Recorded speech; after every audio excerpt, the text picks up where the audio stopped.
नमस्कार। आर के त्यागी, गाजियाबाद, दिल्ली एनसीआर। ओम सच्ची जनवाणी नमे चैनल पर आपका स्वागत है। वार्म वेलकम है, कोर्डियल वेलकम है। यूट्यूब चैनल को सब्सक्राइब करें और वीडियो को शेयर, लाइक, कमेंट करें। वीडियो को अधिक से अधिक शेयर करें ताकि all sections of society, all sections of political parties, all sections of retirees and public at large तक जाए और गवर्नमेंट तक जाए, ताकि गवर्नमेंट हमारे इशूज़, व्यूज़ और रिटायरी न्यूज़ पर ध्यान करे, आकृष्ट हो और सिंपैथेटिक व्यू रखे और पॉजिटिव कंसिडरेशन लेकर एक्शन करे और to motivate and mobilise our retiree friends. Mister Dharam Singh जी हैं सीनियर एक्टिविस्ट। उन्होंने रविवार ये चाय पर चर्चा का अपना हमेशा की तरह कम्युनिकेशन भेजा है। मैं इसको आपको बताता हूँ। रविवार ये चाय पर चर्चा 28 जनवरी 2024। नव वर्ष के आते ही गणतंत्र दिवस का धमाकेदार आगाज के साथ साथ इस बार अयोध्या भी खुशियों का केंद्र रहा। आप सभी को सभी इवेंट्स की बहुत बहुत बधाई व शुभकामनाएं। 7 दिसंबर 23 बीपीएस के हस्ताक्षर के बाद लगातार सोशल मीडिया पर रिटायरीज की समस्याओं, पेंशन अपडेशन एंड एक्सक्रेशिया पर जोरदार वाद विवाद व प्रतियोगितात्मक बहस चल रही है। कुछ सच्ची और कुछ साथी तो हवा में नंबर बनाने पर में लगे हुए हैं। सब लोग अपने अपने हिसाब से एक्सक्रेशिया को प्रोजेक्ट कर रहे हैं। इस चक्कर में पेंशन अपडेशन और स्पेशल अलाउंस के हमारे मुद्दे पिछड़ते जा रहे हैं, पिछड़ने लगे हैं, उनका ऐसा कहना है।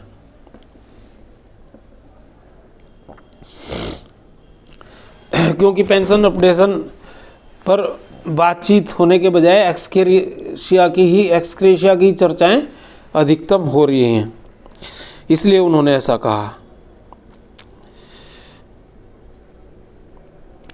आज चाय पर चर्चा में न्यायालय के द्वारा तारीख के साथ साथ यूएफबीयू द्वारा पेंशन अपडेशन पर होने वाले खर्च पर झूठे प्रचार पर चर्चा के साथ ही एक्सक्रेशिया पर बात करते हैं।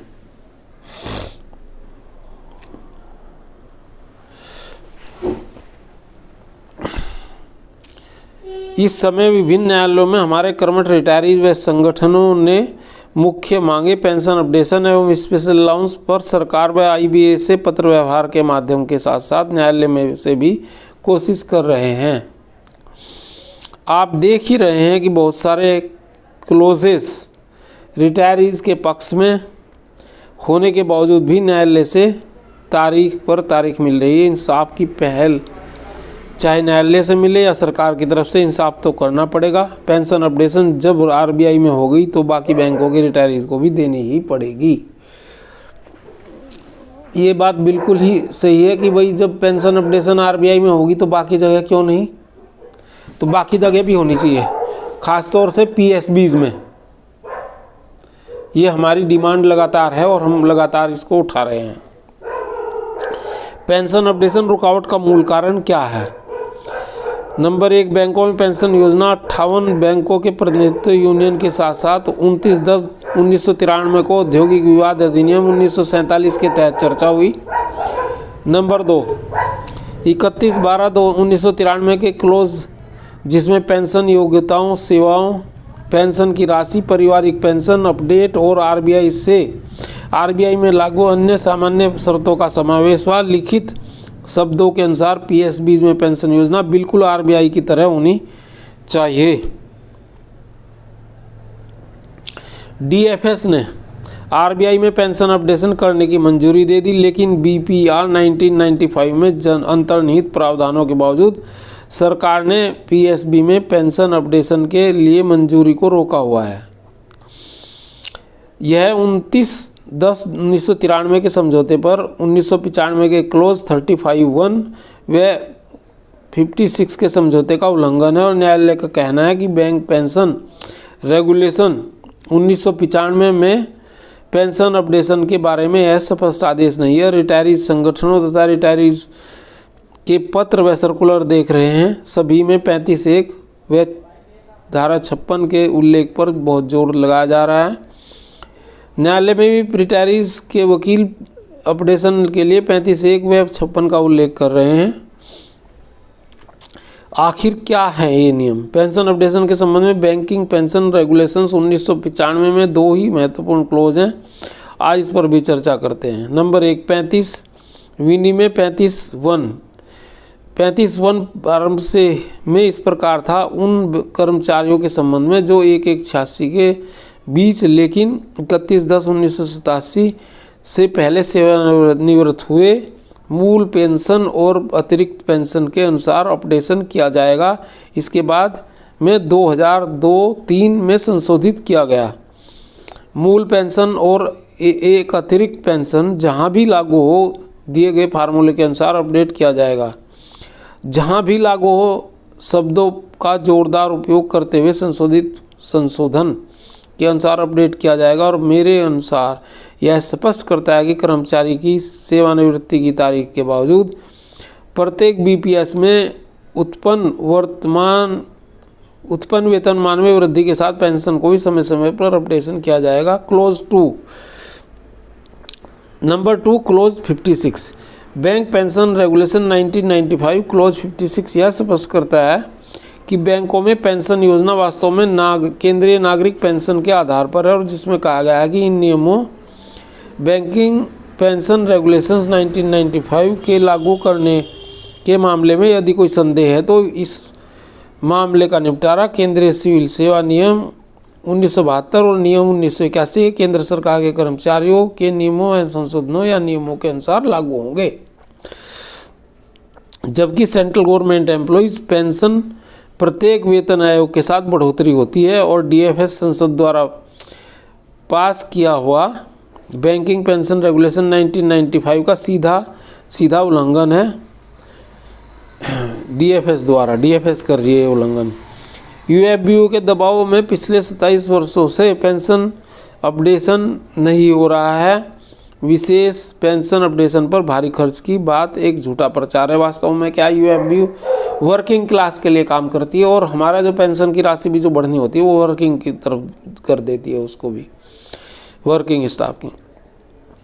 आरबीआई की तर्ज पर पेंशन अपडेशन पर होने वाले खर्च पर यूएफबीयू के एक बड़े घटक के नेताओं ने झूठा प्रचार भी आरंभ कर दिया कि बैंकों के पास आरबीआई फार्मूले के हिसाब से पेंशन अपडेशन के लिए व्यापक धन नहीं है, जबकि सच्चाई कुछ और ही है। आइए विश्लेषण करते हैं।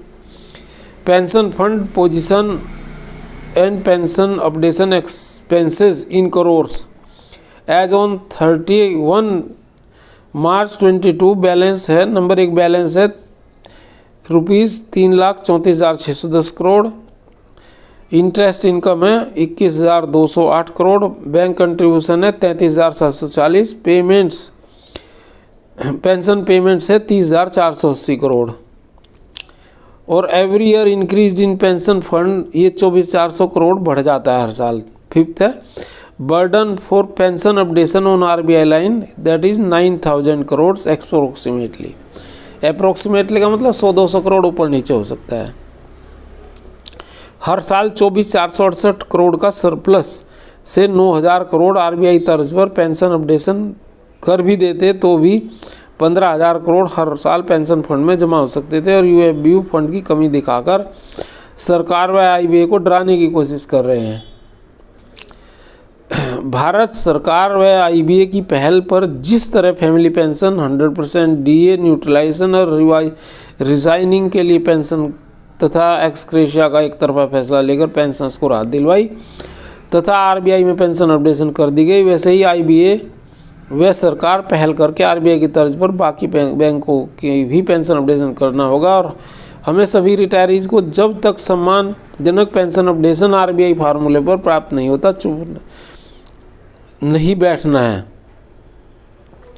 एक्सक्रेशिया के नाम पर या पेंशन इम्प्रूवमेंट के नाम पर सरकार हमें कुछ भी दे, पर हमारा लक्ष्य आरबीआई फार्मूला से पेंशन अपडेशन ही होना आवश्यक है।